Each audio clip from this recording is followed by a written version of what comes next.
सभी को मेरा सादर जय हिंद। मैं अवनी जैन, प्रतिभागी क्रमांक 37, आरिका रत्नश्री 105 विज्ञान मध्य ग्रुप। आज मैं आप सभी के सामने इंडिया छोड़ो भारत बोलो या भारत बने भारत इस विषय पर चर्चा कर रही हूँ। ये बहुत ही महत्वपूर्ण विषय है और इसकी उपयोगिता समझना अब हमारे लिए भी बहुत ज़रूरी है, क्योंकि इसके बिना ना तो हम अपना वर्तमान सुरक्षित रख सकते हैं और ना ही एक सुरक्षित भविष्य का निर्माण कर सकते हैं। आइए जानते हैं कि भारत शब्द कहाँ से आया और ये इंडिया कैसे बना।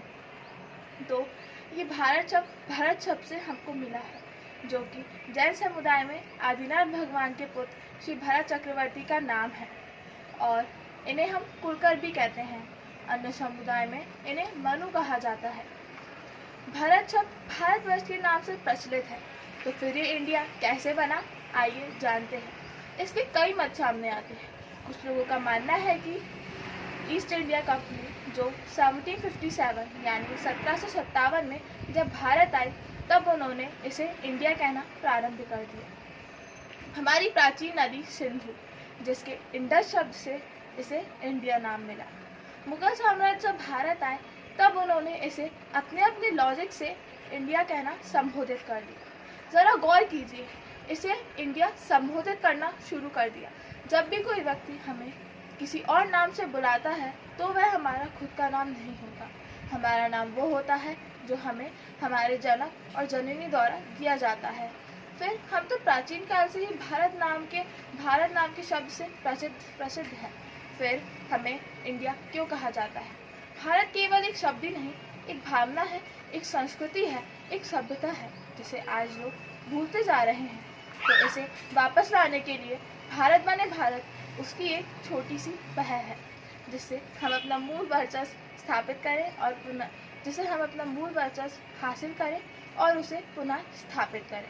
चाणक्य ने कहा है कि कोई राज तब नहीं हारता जब वह अपनी पराजय स्वीकार कर ले। वह राज्य तब हारता है जब वह अपनी सभ्यता और संस्कृति को भूल जाए। तो अब हमें हमारी सभ्यता और संस्कृति को वापस लाने के लिए ज़रूरी है हमारी नाम की पुनः स्थापना, जो हमें भरत चक्रवर्ती द्वारा दिया गया था। अगर कोई भी ब्रिटिश शासक हमें इंडियन कहता है, तो हम इंडियन नहीं हो जाते। हम भारतीय थे, हैं और रहेंगे। और फिर किसी और देश के कोई दो नाम तो नहीं, फिर भारत के ही क्यों? अब बात आती है जो आचार्य गुरुदेव श्री विद्यासागर द्वारा चलाया जा रहा संपूर्ण भारत में अभियान भारत बने भारत क्यों ज़रूरी है? क्योंकि वह इसलिए ज़रूरी है कि जब तक हम अपना नाम अच्छी तरह स्थापित नहीं करेंगे, हम ना तो अपनी सभ्यता और संस्कृति से अच्छे से जुड़ पाएंगे और ना ही उसे समझ पाएंगे। अब जानते हैं हमारी सभ्यता और संस्कृति क्या थी। हमारी सभ्यता थी योगाभ्यास। हमारा विज्ञान सबसे आगे था। तुलसी का पौधा जो 1000 बीमारियों का इलाज था, वो हर घर में होना चाहिए। आज सबसे बड़ी वैश्विक महामारी जिससे हर देश जूझ रहा है, कोरोना। यदि हम अपनी संस्कृति ना भूले होते, तो हमें इस भयावह का सामना ना करना पड़ता। क्या थी हमारी संस्कृति? हमारी संस्कृति थी हाथ जोड़कर प्रणाम करने की, जिसे आज पूरा विश्व फॉलो कर रहा है।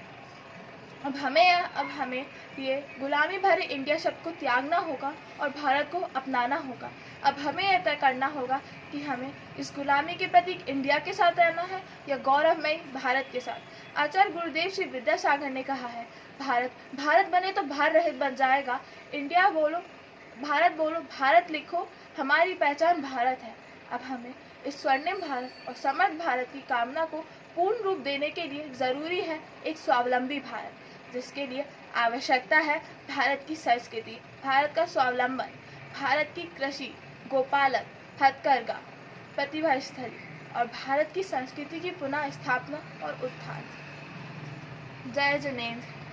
है भारत नाम बड़ा न्यारा, इसे फिर से जगमगाना है। किसी से कम नहीं है हम, ये दुनिया को दिखाना है। गुरुजी ने बताया, हमें समझाया कि अपना देश न्यारा है, इसका इतिहास बड़ा प्यारा। हम जैस्मिन।